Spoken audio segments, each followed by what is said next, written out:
जय भीम नमो बुद्धाय मित्रों, हूँ देवदानभाई मुछड़िया, प्रमुख समस्त अनुसूचित जाति समाज जूनागढ़ जिला। आप सौ जाणो छो ते प्रमाणे समग्र गुजरात में एट्रोसिटी एक्टना जे केसों बने छे ई केसों में टेबल जामीन आपवानो एक सिलसिलो चालू थयो छे।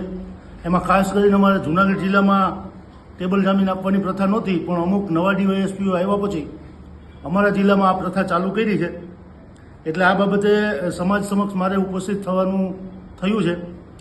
હું આપને જણાવી દઉં કે ક્રિમિનલ એપ્લિકેશન નંબર 1278/2021માં સુપ્રીમ કોર્ટે એક ચુકાદો આપીને કીધું છે કે એટ્રોસિટી એક્ટમાં કોઈ પણ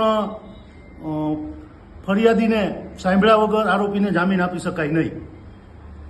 અને એટ્રોસિટી એક્ટની કલમ 15ની જોગવાઈ મુજબ एट्रोसिटी एक्टनी कलम 15 एवं कहे छे कि तमे कोईपण आरोपीने जामीन आपो तो फरियादीने सांभळ्या सिवाय तमे आपी ना शको। हवे जूनागढ़ जिल्लानी अंदर 5 जजो छे जे एट्रोसिटीना केसो हलावे छे, एमां 4 जजो एवो आग्रह राखे छे कि तमे आरोपीने रजू करो। एक ज जज मौखिक एम कहे छे, जज छे ए मौखिक एम कहे छे कि तमे एट्रोसिटीवाळा 7 वर्षथी नीचेना आरोपीने रजू ना करो। हवे जूनागढ़ पोलीस छे कि गुजरात पोलीस छे ए अरणेश कुमारનું જે જજમેન્ટ છે કોલકાતા હાઈકોર્ટનું, એ અરણેશ કુમારનું જજમેન્ટ બતાવીને એમ કહે છે કે એમાં એમ કીધું છે કે 7 વર્ષથી નીચેવાળાને પોલીસે ટેબલ જામીન આપવા।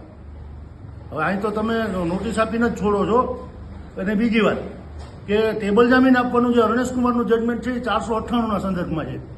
અને તમને ખ્યાલ હશે તો 498ને સુપ્રીમ કોર્ટે હવે એવું કીધું છે કે 498માં સીધો ગુનો દાખલ નહીં કરતા, પહેલાં કન્સલ્ટેશન કરાવવું, पति पत्नी बेयનું કન્સલ્ટેશન થયા પછી ગુનો દાખલ કરવો।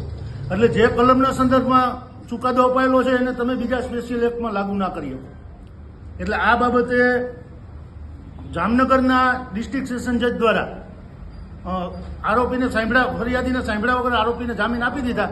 એ બાબતે ક્રિમિનલ એપ્લિકેશન નંબર 2385/2024થી આપણા મૂળ ફરિયાદીના વકીલ દ્વારા નામદાર ગુજરાત હાઈકોર્ટમાં અપીલ દાખલ કરવામાં આવેલી અને એની અંદર 16/4/2025 ગુજરાત હાઈકોર્ટે જજમેન્ટ આપ્યું છે।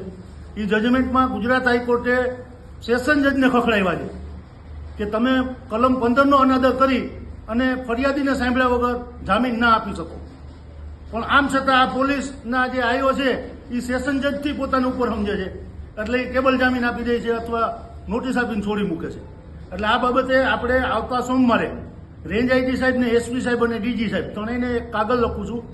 ત્રણેયને કાગળ લખી અને આ જે લોકો આપે છે ટેબલ જામીન એ અધિકારીઓ સામે કાર્યવાહી કરવાની માગણી કરું છું। અને 15 દિવસની રાહ જોવાની છે। 15 દિવસ પછી આપણે એક સિનિયર એડવોકેટ સાથે હાઈકોર્ટમાં વાત થઈ છે। સિનિયર એડવોકેટ રોકીને આ જે લોકો આપે છે, જે આયો ટેબલ જામીન આપે છે કે નોટિસ આપીને છોડી મૂકે છે, એ આયોને જોડીને આપણે હાઈકોર્ટમાં જઈ રહ્યા છીએ। અને એમાં સિનિયર વકીલ રોકીએ છીએ એની 4-5 લાખ રૂપિયા ફી હોય, પણ મારે એમની સાથે વાત થઈ છે, માત્ર 1 લાખ રૂપિયાની ફી સાથે એ કેસ લડવા તૈયાર છે। એટલે સમાજના તમામ આગેવાનો, મિત્રો, યુવાનોને વિનંતી કરું છું કે બધા એક ડોનેશન ભેગું કરી અને આપણે 1 લાખની વ્યવસ્થા કરીએ અને 15 દિવસ પછી ગુજરાત હાઈકોર્ટમાં જઈ અને જે ટેબલ જામીનની સિસ્ટમ આ લોકોએ એટ્રોસિટીમાં ચાલુ કરી છે એને આપણે રદ કરાવીએ અને આવા અધિકારીઓ સામે કાર્યવાહી કરાવીએ। જય ભીમ, નમો બુદ્ધાય।